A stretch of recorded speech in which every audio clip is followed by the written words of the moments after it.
Welcome back. That last one was pretty quick. This is going to be a little bit more involved, okay?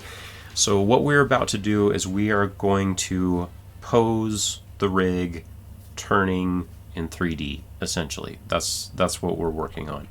We're going to run into bugs, things that we didn't see initially that we're going to want to fix, and we'll see additional pieces that we need to draw. But the first thing that we're going to do is simply a big broad pass on posing this character out in the different views. I like to think of this as you would with any art form. You kind of start broad and then get to the details later.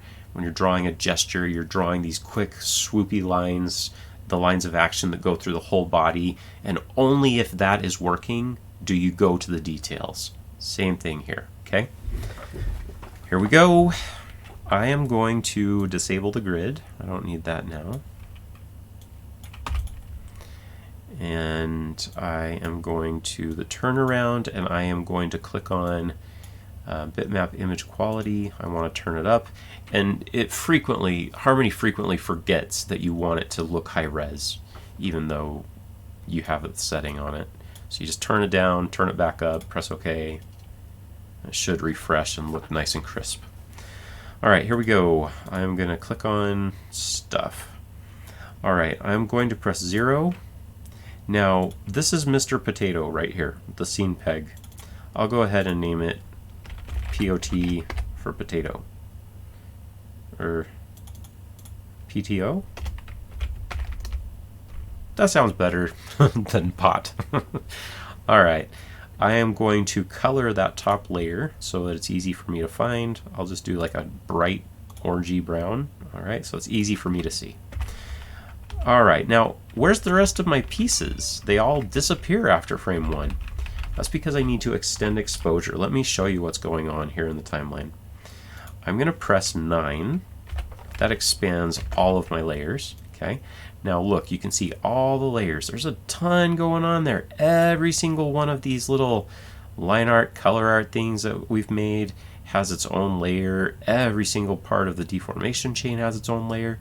There's a ton of layers. So it's usually easiest to navigate a rig by going in here. And then you can center on selection to go find what you need here. I'm just going to press 0. Oh, but before, you can see this is the swap of the cheek that is visible, or the mouth that is visible. It's only visible on frame 1, and then after it, it's not visible. So we need to tell those things to stay up for longer than they're staying right now. So I'm going to press 0 to collapse everything. I'm going to open this back up. I am going to press F5. That is extend exposure. I don't know why it showed up like that, but I will press F5 here and tell it how long I want it to stay up. So I'm just going to tell it stay up for 800 frames. So now all of my art is staying up the whole time. Okay. All right. We're going to start broad and work our way down. Okay. So here's the master peg for the scene. Is this a good? This is what I want you to be asking yourself. Is that a good place to rotate from for that piece? Okay. All right. So here, does that make sense to rotate? Just look at the reference. Don't pay attention to the rig. This still works as a good place to rotate the feet and squash and skew everything. Okay. So awesome. So I'll insert a keyframe, and I'm gonna insert keyframes on the whole rig right now. So that's good. We're done with this one. Come down to the master peg. All right, the master peg, that's for squash and stretch and all that stuff. It's pretty much the same thing as the master peg. So we're good. Let's keep coming down the line. Ooh, torso coat MPPPPP. Let's name this something better, huh? I'm going to go full screen and see what this is connected to. So that is the torso and the hat. So let's name that appropriately.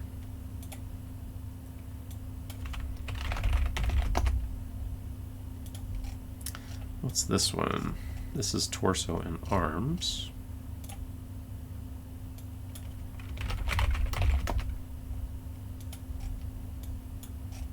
That connects to the face and the spots, which this looks weird that it comes all the way back over here. Let's just scoot it over here. I think it'll make more sense.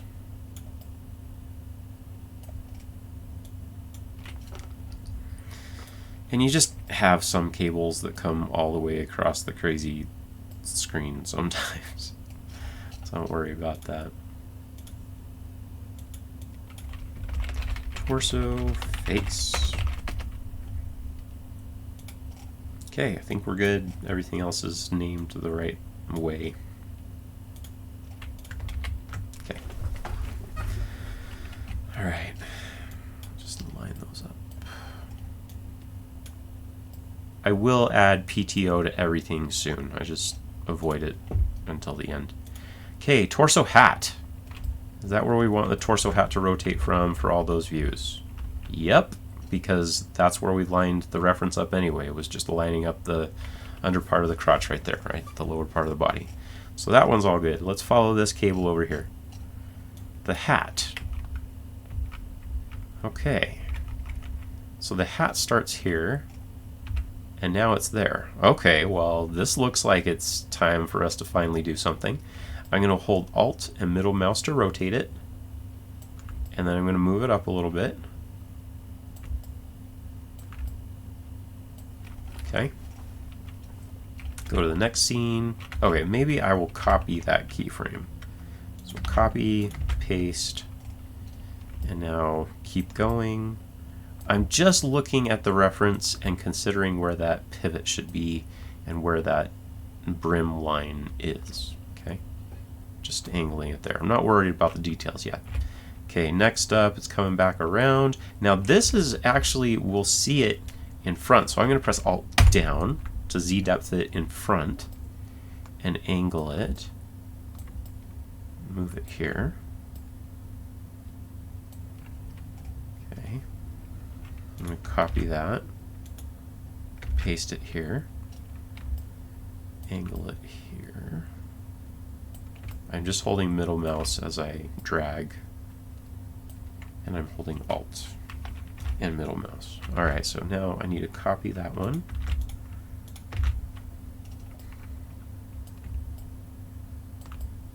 Just look at the pivot point. Keep it at the bottom. Now, I may want to have the reference in front instead of... See, the Z depth brought this in front of everything. So maybe I should do the potato turnaround, and I can use this animate off mode, which means it will affect the keyframes for the entire timeline. So watch this. Notice how right now these are the keyframe positions for the turnaround. The Z depth is 0. If I press Alt down, down, down, down, down, it's now 5 little nudges in front of everything else. So that's pretty good. It'll probably stay there. I need to make sure I get out of that red mode. Okay. All right. Next up, let's keep working on this hat. Okay. Just keeping it where it needs to be. Okay, so now it's over here.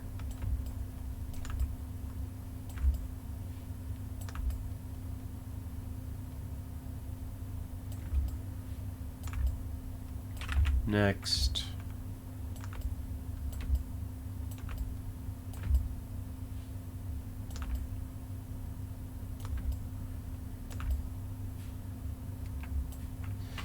Okay, that's the whole turn. Kind of jumps between those, doesn't it? And I kind of want to copy the first pose and paste it here at the end so that it goes back to the front. I will go ahead and color this peg so that we can tell the difference. I'll color it bright red. So that is our reference layer, and this is our potato. Okay. Okay, that is the concept of how to pose things out. You know what? I am not liking that part. I think I need to change the reference there. So from here to there, I want it to do a smooth arc.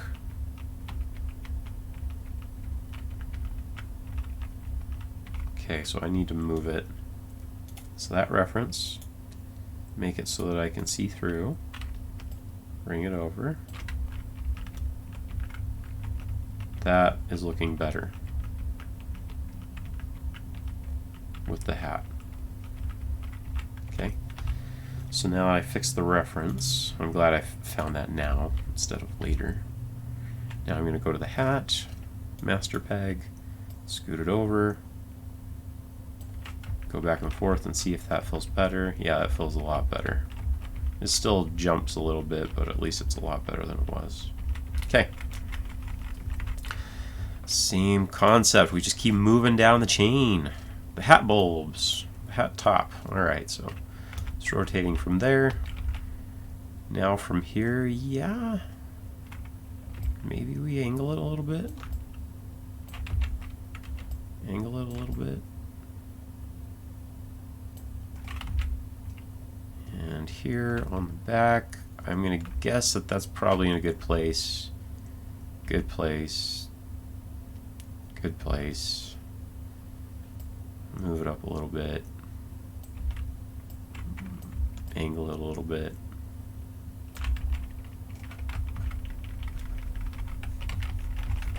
Okay.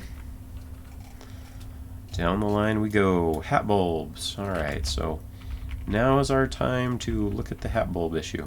I am going to reduce the opacity of this. Actually, I think because the hats are not clearly defined, or at least I kind of want to deviate from how they look right here, I am going to come back to them. So we've done enough with the hat stuff for now. Let's come back to where we had branched off. Let's go back down to the next thing.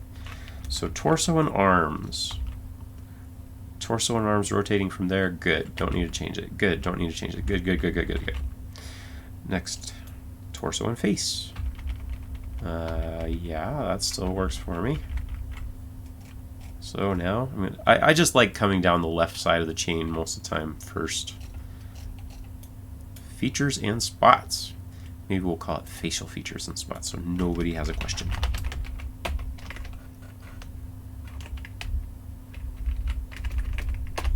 Just don't want it too long. Okay. There. Oh, you know, I think everything should be moving now. And how I want to do that is I want to move it to where the mouth is in the right place for this part of the turnaround.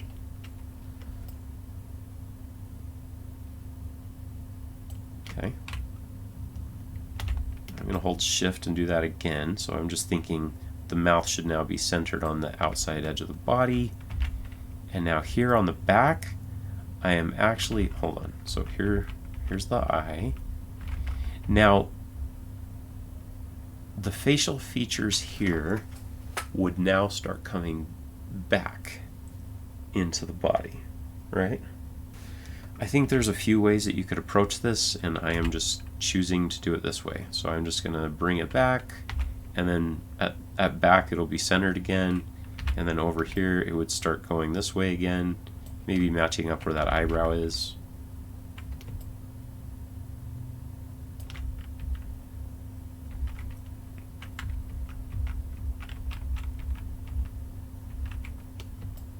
This will be over here, the mouth centered on the outside of the face, this here, and then it comes back.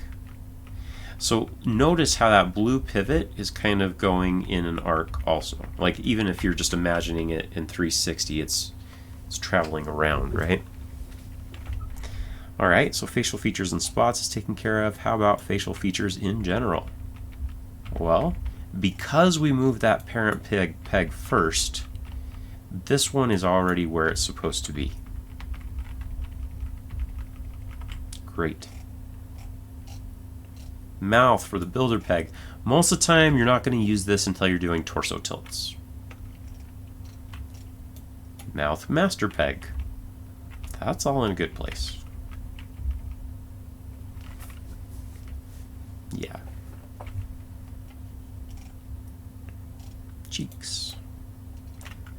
cheek staying right there at the corner. That's good. Mouth. Mouth staying right there is good. We could squash that, but I usually like to just do a totally separate profile mouth when I get to the profile instead of reusing the front and quarter front. A lot of the time you can use the same front and quarter front, but for those two views, but not for the profile. We'll just leave it. Tongue is good. All right, so we're done with that chain. How about the eyes? Let's go see if we need to move them around. Okay, here. All right, it looks like we do need to move them back a little bit. And now they're good.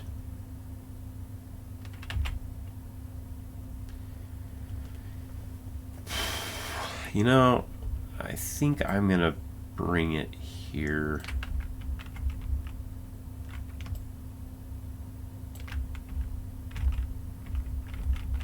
And then when it comes back, I'm just going to leave it. All right, so now I'm going to go into this eye, go to the eye master peg. Does that need to change? No, not the master peg. Here the master peg does need to change. I'm going to move it. I'm holding shift to keep it constrained, but all of it is squashing as it gets to this angle, and it is also skewing. So adjust the master peg first. And I think that's looking a little too squashed. I think I'm just going to do that.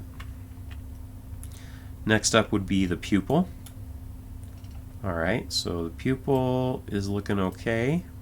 Just needs to squash.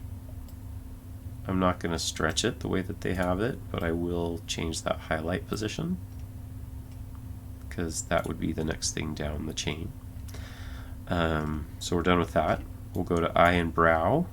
It's looking good. Go to the brow. So that's here now. And a lot of the time I like to use squash and stretch to achieve this stuff, unless there's a reason not to. I'm not gonna make it as wide as they had it.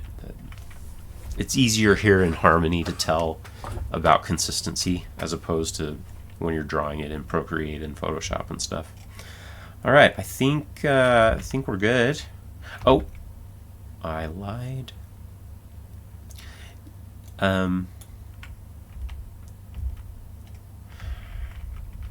These eyes are going to be behind the body now, right? It's really rare that you're ever going to need to tween from the profile to the quarter back, but sometimes it's important to think about it. I'll show you how I would do it if I was worrying about it. Everything needs to stay consistent. So this eyeball would now be here, right? If it was going around the side of the face. And then when it gets to the back, it would be here. And then it would be here. So that kind of thing. All right, so let's just keep following that train of thought. All right, so we finished the one eye. Now we've got this eye. Okay, and it looks like we are starting to do some perspective. We're moving that up, and most of the time I would recommend not to do squash and stretch on these parent, like this master peg. Just hold shift and scale it down. I wouldn't be squashing it yet, and there's reasons for that. If you need to do any squash, just do it on the individual elements themselves. Okay. And that can be here, squashed a little bit, up a little bit. I forgot to do that here. I'll rotate it and skew it and move it just a little. I'm not going to totally match that because the consistency is easier to find here in Harmony than it is when you're drawing it. Okay. Now, what happens with this eye? I want you to think, if you're tweening from this one to this one, what would be happening? It would be scaling down until it got to 0, right? So you need to think ahead. This time I will go ahead and just squash that entire thing.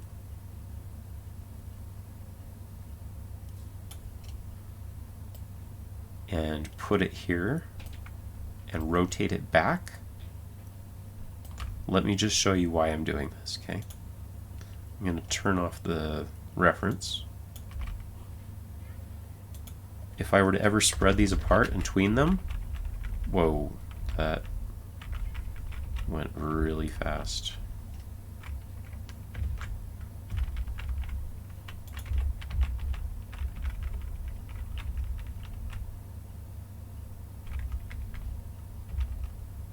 Oh, why?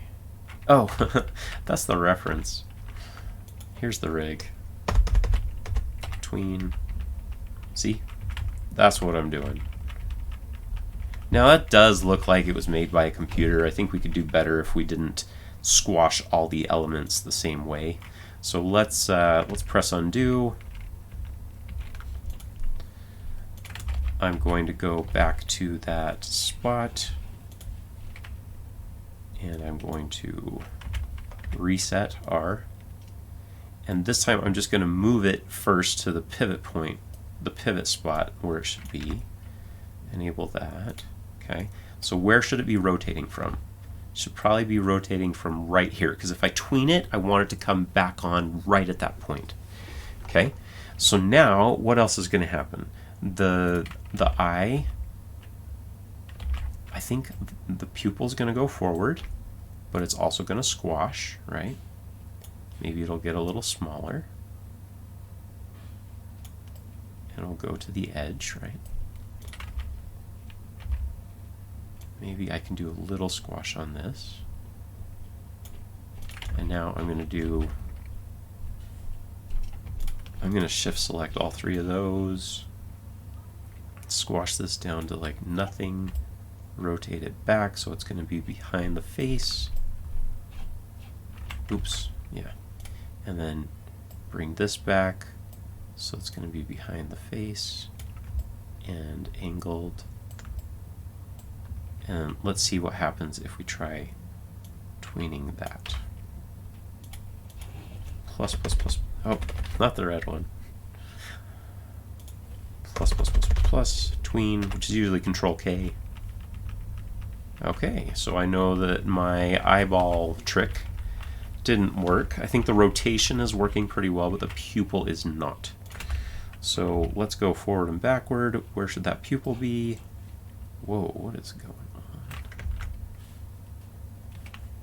Oh, I think I know. I'm going to reset all of these.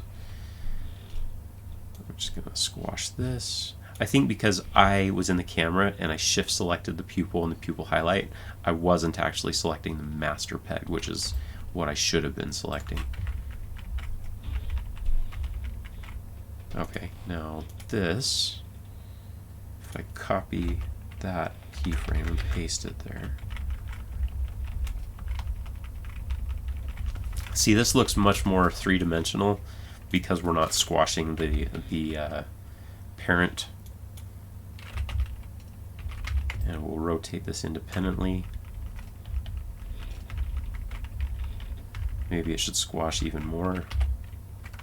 I'll rotate my view, squash, rotate.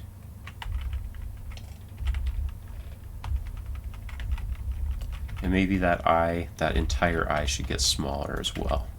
So I'll go to the very top master peg of the eye.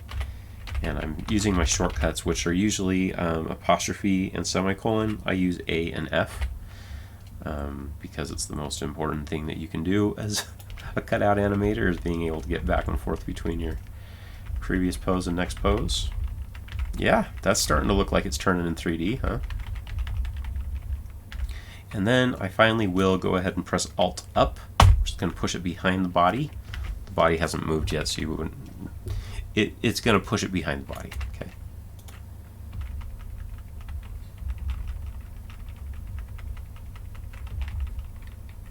And maybe I could move this highlight just so it has a little bit of a difference.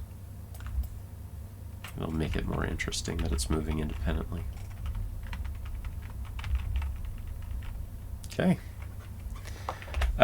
A lot of the time people are not going to need to tween that gently, but occasionally they might, and it's good to think ahead to prepare for that. Okay. Let's keep going with that eye.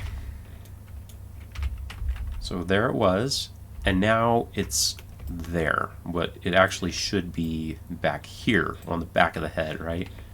I'm going to press copy here in the camera view and paste. Now this is what it's going to look like. Like, look at that blue, follow the blue pivot. Okay, that's where it is. Just think about it like that. I'm not going to pose out the 360 right now. I think a 180 is enough. So there are other things to consider when you do a 360. The blush. The blush is center on the face. I like it. It's good. Now let's go and choose each of the pegs and make sure it's staying in the right place. So here, I'm tracking it. It's right below the eye. That's still in a good place. This needs to be moved over, and it also needs to be smashed. Then it should be off here, and Alt forward to push it behind the head. And then here, it should still be over here, and Alt forward behind the face. Okay, now it looks like the blush is not being masked to the body. Yeah, we never did that. I forgot. Copy and paste that. Add a waypoint. Hold Shift so it's masked to the body. And then we'll just say extra details revealed on torso. Okay. Good. Alright, so I've got that one working. Now how about this one? I'm going to turn off this little selection thing so I can see the color. That's good. Nope, that needs to be here. It needs to be squashed. Even though I can't see it, I can still see the pivot. I can still tell what it should be doing. Go to the next one. Alright, now it should be over here. Alt forward, it should be on the other side of the body. Here it should be Alt forward on the other side of the body. And then I'm going to copy and paste. Yes, you can copy and paste a keyframe in the camera view. Okay, that's working now. What else do we need to do? The spots.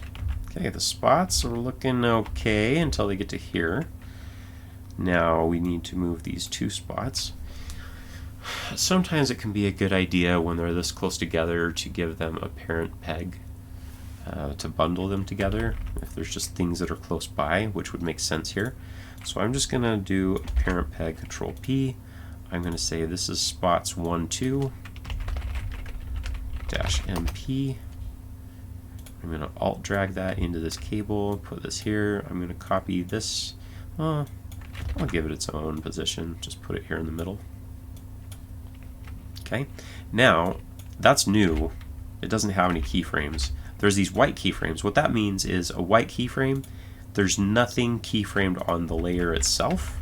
It's just some of the children layers below it have keyframes. So I'm going to put keyframe, go to the next frame, add a keyframe, add a keyframe, add a keyframe. Okay, just so I don't forget to do that. Alright, this is still looking good. This is probably going to need to push over here. Just track that. Is that looking like it's still in a good place? Maybe it can rotate by the time it gets here. Maybe it can even widen out because we're seeing the side of it. Maybe I'll wipe this out, tween, and have something in between. Well, it needs to be here.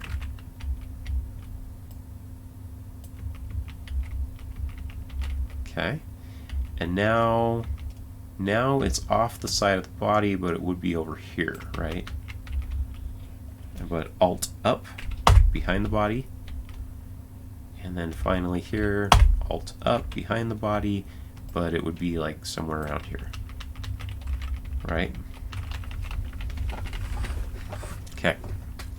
I think I am simply going to move these other poses away because I'm not working on them right now. I'm just doing these first 5 poses of the 180. Okay.